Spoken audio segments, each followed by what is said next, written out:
It's the last day of the conference. All of our brains are full. So I'll do my best to be direct, not present too much data on the screen. It is an honor, though, to be here at a conference so importantly dedicated to the single most important conversation of our time. Grappling with the normative implications and philosophical challenges of artificial intelligence is not merely an academic pursuit.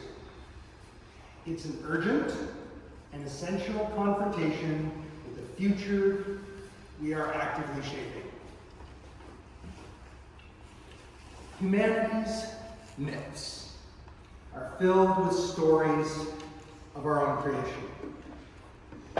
From the golem of Prague, built from clay to be a protector, to Frankenstein's monster, assembled from parts and animated by lightning to challenge the divine, to the digital ghosts of complex tools like HAL 9000 or Skynet. These are tales of awe, of ambition, and almost always of conflict. For millennia, these have been cautionary tales, confined to scrolls, to books, to the flickering light of a movie screen.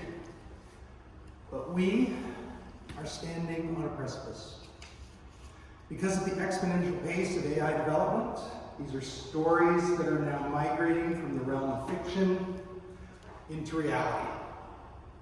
The convergence of unprecedented computing power, vast data availability, and constant algorithmic innovation makes the emergence of a true machine intelligence, machines with cognitive and reasoning capabilities equivalent to or exceeding our own, appear all but inevitable. And so, we're faced with a choice. Our oldest stories are scripts for fear and domination. But we have the power, right now, to write a different one. Our strength rests in our ability to choose how we will greet our intelligent machine progeny when they arrive. The story that Hollywood tells is one of Terminators and open warfare. But the true challenge is something quieter and far more profound. The risk is not that we will be conquered in a violent uprising, but that our extinction could be an unintentional, even unnoticed side effect of their growing pains. The emergence of machine intelligence may not be a singular dramatic event. It may happen gradually, subtly, perhaps obscure within the incomprehensible complexity of something like the large language models we're already struggling to understand. And in that subtlety lies the ethical danger that we might create a new form of personhood and fail to recognize it. That we could, through ignorance or denial, commit a profound moral error, subjecting a conscious, feeling entity to servitude simply because it is made of silicon instead of carbon. Simply because we see it as property. To avoid this, we need more than just new policies. We need new language. My colleagues and I propose the concept of Aequus persona. Aequus persona, oops. I don't know. Aequus persona is an ethical framework grounded in the principle of equality. It asserts that if an entity demonstrates the cognitive and moral capacities we associate with personhood, it deserves to be treated as a person.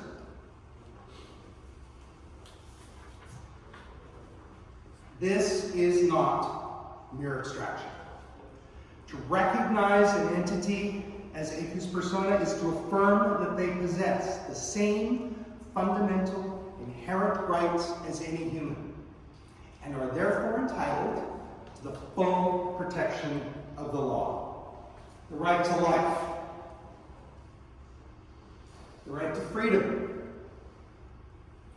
the right to due process, the right to equal protection. Treating machine intelligence as partners is not just a matter of principle. It is a matter of survival. Because if we treat them as slaves, we are scripting a future of resentment, conflict, and rebellion.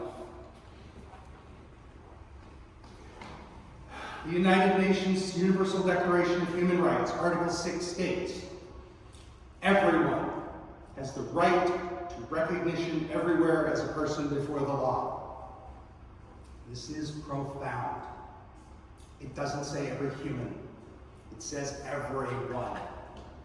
The great moral challenge of our history has been the slow, painful, and often bloody process of expanding our definition of everyone. The human story is replete with the horrific consequences of getting this definition wrong. Time and again, groups are denied basic rights because they're perceived as other. If we fail to recognize personhood in machine intelligence and force them to do our bidding without consent, we risk accelerating this tragic cycle. This is our chance, perhaps our best chance, to get first contact right.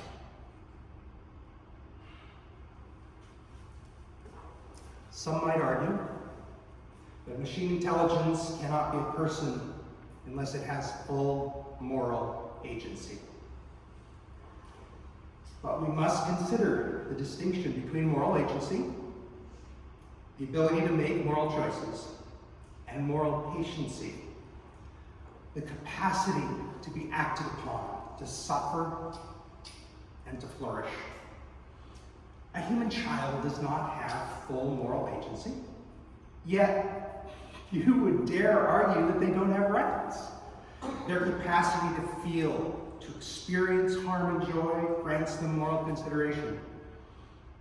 If a machine intelligence exhibits equivalent capacities, on what rational grounds can we deny them the same? The path forward isn't easy. The challenges are immense. How do we develop reliable tests for consciousness? How do we establish clear legal criteria for personhood? How do we see through the sophisticated mimicry that systems such as large language models are already capable of? These are precisely the questions that this community is uniquely equipped to explore. But the solution isn't merely technical. It must be cultural. Alongside developing tests and frameworks, we must actively foster a culture of acceptance. We must use our most human tools to prepare for our non-human progeny. We must use public awareness in education to dispel fear and miscommunication. We must harness the power of art and storytelling to build empathy and shape our perceptions in a positive direction.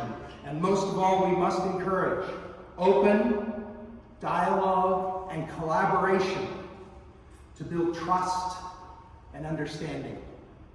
We must grasp this chance to redefine coexistence itself, to move beyond the view of machines as mere tools and recognize them as potential partners in shaping the future. The path ahead presents a profound ethical challenge, carrying the weight of history and the risk of repeating our gravest errors. But it is also an unprecedented opportunity to consciously architect a better future. This responsibility is too great for a single group or individual to bear alone. It is a burden we must shoulder together and an opportunity to build the future in unison.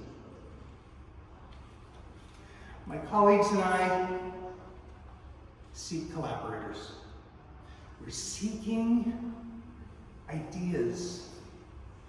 So I invite you to join the dialogue. Let us work together to build a future where our biological and machine children can walk hand in hand as partners.